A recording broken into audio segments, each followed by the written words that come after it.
अस्सलामुअलैकुम। आज मैं बात करूंगी कोहनी के एक ख़ास किस्म के दर्द के बारे में जिसे टेनिस एल्बो कहा जाता है। ये दर्द कोहनी के इस साइड पे होता है और इसके साथ साथ ये दर्द फोरआर्म में भी हो सकता है।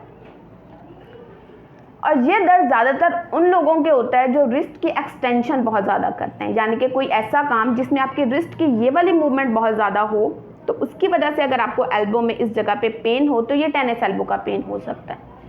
जैसे मिसाल के तौर पर अगर आप बहुत ज़्यादा कोई लिखने वाला काम करते हैं, क्योंकि जब आप मुसलसल लिखने वाला काम करते हैं तो भी आपकी रिस्ट की एक्सटेंशन होती है और उसकी वजह से अगर आपको पेन है तो ये टेनिस एल्बो का पेन हो सकता है। इसी तरह ख़वातीन जो घर के काम काज करती हैं, अगर वो मिसाल के तौर पर एक साथ बहुत सारे कपड़े धो लें, क्योंकि जब कपड़े आप धोते हैं तो भी आप जब कपड़ों को निचोड़ते हैं तो आपकी रिस्ट की इस तरह एक्सटेंशन होती है और उसके बाद अगर आपको पेन हो रहा है तो ये टेनिस एल्बो का पेन हो सकता है। यानी कि कोई भी ऐसा काम अगर आप मुसलसल करते हैं जिसमें आपकी ये वाली मूवमेंट है और मुसलसल वो काम करने से आपको इस जगह पे अगर पेन है तो ये टेनिस एल्बो का पेन हो सकता है।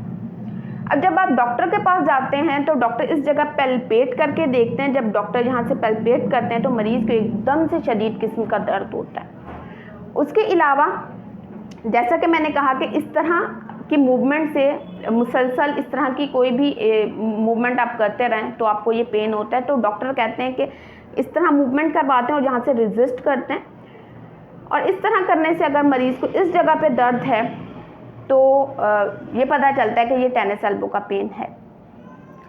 अब अगर इसकी ट्रीटमेंट की बात करें तो ट्रीटमेंट डिपेंड करता है कि आपका मसला कितना पुराना है। अगर बहुत सीवियर है तो यहाँ इंजेक्शन लगाया जाता है, लेकिन अगर आपको इतना ज़्यादा कोई सीवियर प्रॉब्लम नहीं है,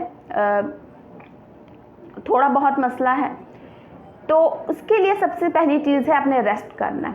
रेस्ट करने से मुराद है यानी कि आपने उस काम से अवॉइड करना है जिसमें आपको पेन है, यानी कि वो वाले काम जिसमें आपकी रिस्ट की ये वाली मूवमेंट बहुत ज़्यादा हो रही है, आपने कुछ टाइम पीरियड के लिए ऐसे काम नहीं करने।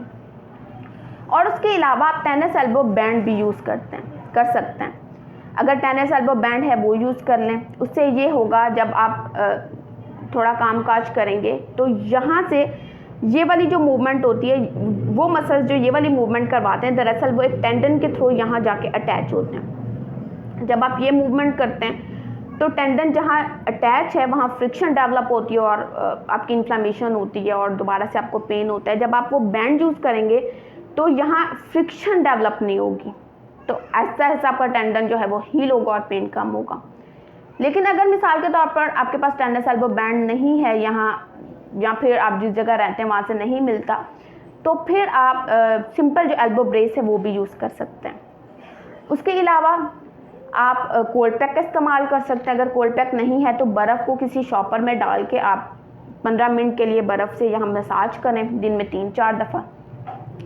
अगर आपका मसला जो है वो कुछ दिन हुए हैं आपको ये पेन है, तो फिर ये करने से आपका पेन जो है वो ख़त्म हो जाएगा। लेकिन अगर आपका मसला पुराना है तो उसके लिए या तो फिर आप किसी नज़दीकी फिजियोथेरेपिस्ट के पास जाएं, वो कुछ मोडेलिटीज़ यूज़ करेंगे आपकी इस पेन को कम करने के लिए, और उसके अलावा आपको कुछ एक्सरसाइज बताएंगे आपकी कंडीशन के हिसाब से। लेकिन अगर आपका बहुत ही सीवियर प्रॉब्लम है फिर आपको यहाँ इंजेक्शन लगवाना पड़ेगा।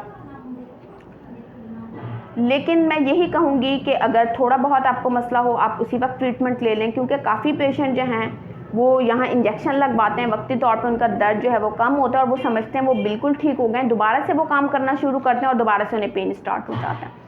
इसलिए आपने वो वाली मूवमेंट उस वक्त तक नहीं करनी जब तक आपका टेंडन जो है वो मुकम्मल तौर पे हील नहीं हो जाता। बेशक आपका पेन कम हो गया, जब तक आपका टेंडन जो है वो हील नहीं हो जाता उस वक्त तक आपने अवॉइड करना है रिस्ट की एक्सटेंशन से। आई होप आपको ये वीडियो अच्छी लगी होगी। अगर अच्छी लगी हो तो इसे लाइक और शेयर कीजिएगा। शुक्रिया।